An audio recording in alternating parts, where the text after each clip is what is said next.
Hello everyone, welcome to my another mini blog. তো দেখো, ফার্স্টেই বেরিয়ে পড়েছি, বেরিয়ে কেকের দোকান ঢুকে গেছি। আজকে কোথায় যাবো, কী কী করবো সবটা জানতে পারবে, পুরো ভিডিওটা দেখতে হবে তার জন্য। আর এই ছেলেটাকে দেখো, আগে লজ্জাবে তো ক্যামেরার সামনে আসতে, আর এখন দাঁত বার করে পোজ দেয়। যত ঝাল দিতে পারো, যত ঝাল দিতে পারো, লাভ আছে। তোমরা শুনতেই পেলে, ফুচকার দোকানে ঢুকে ঝাল নেই, মানে ফুচকার মধ্যে আলু খায় না, লঙ্কা সেদ্ধ খায়। তারপর দেখো কীরকমভাবে দাঁড়িয়ে আছে। মিষ্টির দোকান থেকে একটু দই কিনেছিলাম, তারপরে যাচ্ছি। এবার যাচ্ছি কোথায় সেটা চলো তোমাদেরকে বলে দিই। আজকে ছিল আমার এই দাদার বার্থডে। দেখো শুয়ে শুয়ে হাই করছে, মানে এদের কি বলবো। তারপরে এই ব্যাগের মধ্যে থেকে বলছে গুপ্ত ধন বার করবে, সেটা হচ্ছে চার্জার। মানে কে ভাই?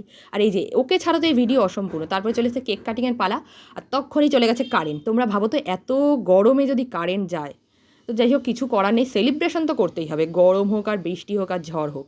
আর এই দেখো কেকটাকে কাটছে কীরকমভাবে, মানে এরা এত ফানি, কী বলবো। তো যাই হোক, কেকটা কেটে নিয়ে ভীষণ গরমে প্রত্যেকের অবস্থা খারাপ, দেখতেই পাচ্ছ, মানে ভীষণই অবস্থা খারাপ। মানে ভীষণই, মানে ভীষণ, সেটা আমি বলে বোঝাতে পারবো না, এতটাই। তারপরে কেক কাটিং করে, কেক দুটো ভীষণই টেস্টি ছিল, আর হোমমেড কেকটাও দারুণ খেতে ছিল।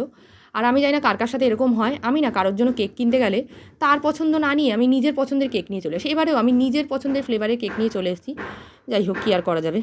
তারপরে ও দেখো বলছে কি, একটু গালের মধ্যে কেকটা মাখিয়ে দাও তো, এই বাচ্চাদের তো এটাই মজা বলো। ও আবার খাইয়ে দিচ্ছে, মানে এর আবার বেশি বাড়াবাড়ি। তারপরে আমরা বসে পড়েছি ফাইনালি খেতে। মানে এই নেমন্তন্ন বাড়িতে এসেছি, খাবো না এটা তো হতে পারে না। গরম হোক আর যাই হোক, কিন্তু ভীষণই কষ্ট হয়েছে। এর টমেটোটা নিয়ে কী দেখাচ্ছিল এটা, যাই হোক ভুলে গেছি আমি।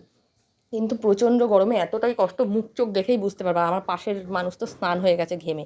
পাখার হাওয়াতে থাকলে এরম হয়ে যায়, আর এখানে তো গরম, আর গরমের মধ্যে একই গরম।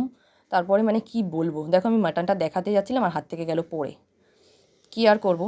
তারপরে ভাবলাম একটু ঢং তো করতে হবে, তাই ঢং করে একটু খাইয়ে দিলাম। তোমাদের ল্যাঙ্গুয়েজে ঢং, বেস্ট ফ্রেন্ডগুলোর কথা খাইয়ে তো দিতেই হয়। পাশ থেকে গুড্ডু দেখো, মানে নিজেরও খারাপ লাগে যে মানে এত বড় হয়ে আমি খেতে বসেছি আর পেছন থেকে হাওয়া দিচ্ছে গরম লাগছে বলে।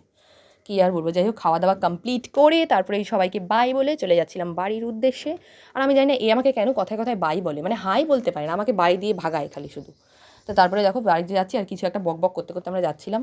কিন্তু আমার এটাই ভাল লাগে যে এত বকবক করছে ক্যামেরার সামনে, বাবা। তো চলো, ভিডিওটা ছিল এই পর্যন্ত।